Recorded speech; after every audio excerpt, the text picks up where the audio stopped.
السلام عليكم ورحمة الله وبركاته. أسعد الله أوقاتكم الأحبة أينما كنتم في حلقة جديدة من برنامج الطريق إلى الشفاء. عنوان هذه الحلقة: كيف نصنع بخاخا لمعالجة حالة الشخير. الصحيح الشخير من الحالات المقلقة والمؤرقة للكثير من الناس، وهذه الحالة تعتبر من الحالات المرضية طبعا التي أصبحت منتشرة حقيقة في هذه الأيام. لذلك اخترت لكم هذه الوصفة وهذه التركيبة الخفيفة واللطيفة من مستخلصات بزر الكتان والختمية وعرق السوس. إذن بزر الكتان، الختمية وعرق السوس مستخلصات. هذه المواد تحفظ في وعاء نظيف وتوضع في بخاخ وتستخدم 3 مرات يوميا خلال النهار وعند الحاجة.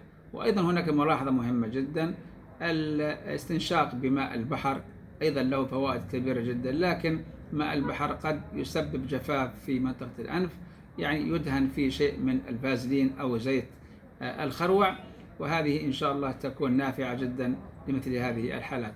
أرجو الاشتراك بالقناة وتفعيل زر الجرس والإعجاب بهذه القناة. لكم مني كل الحب وكل التقدير. السلام عليكم ورحمة الله وبركاته.